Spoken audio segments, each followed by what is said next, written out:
first thing you're telling yourself, well, Chris, you're starting off incorrectly. Correct yourself. There's a reason for this. This canned corned beef here it's 12% fat. And that is a huge problem. We've been eating this for years and years and years in the Caribbean, and we've been starting off with oil. We usually fry or saute the vegetable first, and then we would add a tin of corned beef in there. We honestly do not need all that fat in our lives. There's enough oil and enough fat in this thing. If you notice here, if you wanted, you can take that off. That's cool. But I'm going to use that to our advantage. The second thing you're going to see me do is not put any salt. This is, hold on, let me read the label. There is 21% sodium. So not only is it high in fat, it is high in sodium. So I will not add any salt and I won't add any oil. So ladies and gentlemen, please take my advice. Try to do it this way. Forget the old school way for a second. Yeah, we've done it like that for many years, but please, let's change things up a little bit. We're going to live a little bit longer, hopefully. Now, to compensate for not putting the oil in there as well, I started with a non-stick pan. And I know some of you will come with me and say, well, Chris, that non-stick thing ain't good for us either. I'll take my chance with that one. I think, I ain't too sure. But anyhow, medium heat, the corned beef is in there. I'm just crushing it up now, like so, with my wooden spoon. Now, you will see some tins or cans of corned beef will say low fat or low sodium. Now that low just means it's lower than the regular brand. It's still high, so I'm guessing it's maybe 1 or 2% lower in fat or salt. So read the labels. That is one of those kind of things there that just trick people into thinking I'm eating a bit healthier because it's low. Yeah, low according to what is their standard for high and low. So I'm going to move that around a bit now. I went in there with black pepper. And this is one of them dishes really fast. This is something, you come home after work and you want to eat this with a nice rice or even with salted crackers or bread or whatever. You do your thing. Then some people call it bachelor food as well. And I like loading it up with a ton of vegetables. So we've got carrots. I've got some bell peppers, some different color bell peppers in there. And to be honest with you, ladies and gentlemen, this is not the way Mommy would make it for us. For us, when she would make canned corned beef or tin corned beef, it was usually the corned beef, onion, tomato, black pepper, and of course some scotch bonnet pepper. I have a habanero pepper. I ain't got no scotch bonnet pepper today. And that was it. But today we kind of, stretching this because, they say corned beef expensive these days and you want to stretch it for a family of 3 or 4 or how many.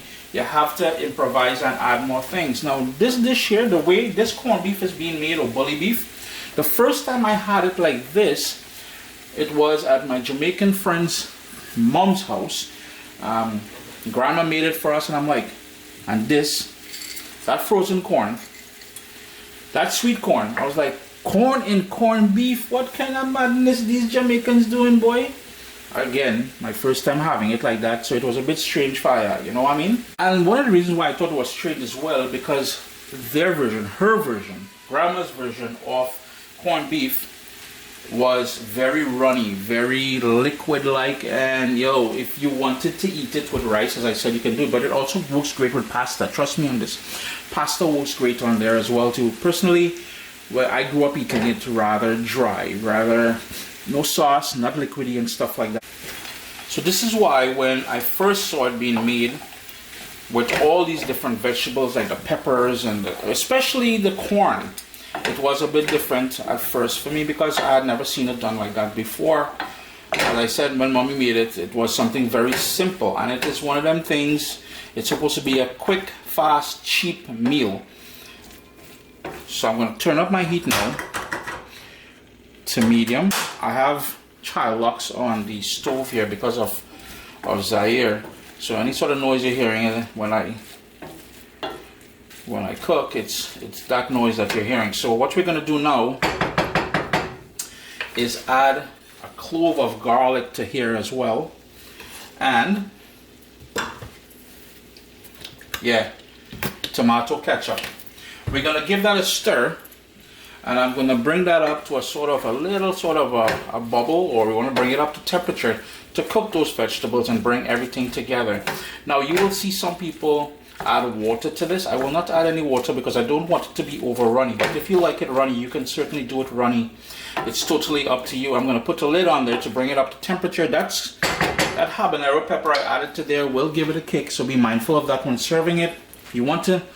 And that is one of the reasons why I have it, if you notice, in big pieces so you can identify it when you're eating it. Now remember, no salt, because we spoke about the high sodium content in tin corned beef, and we didn't start with any oil, any sort of fat, because there's a ton of fat in there. As I said, I really want those two things to really stand out today, and I want you to be mindful of that next time you make your tin corned beef. It's been going now for about 6 minutes with the lid on, as you saw there. I'm just going to give that another quick stir, and this is pretty much done. There's nothing else much to it, and you notice how quick this was. And again, even salted crackers, bread, you can make sandwiches with this. Be mindful of that habanero or scotch bonnet pepper or whatever pepper you use. The corn in there, and I know if some of you are new to the corn thing in corned beef, it will give you that little pop of sweetness, man, and I love it. Sub soldiers, listen, if you enjoy this recipe, I'd really appreciate it if you hit subscribe and click that bell notification thing. If you've made the recipe, take a picture and send it to me. Email address down here. I mean, trying to tell people the email address, them butts will take the address and do all kind of thing with it. And tag me on Instagram at Caribbean Pot. I really appreciate you guys, and thanks for being in my kitchen with me today. Irie.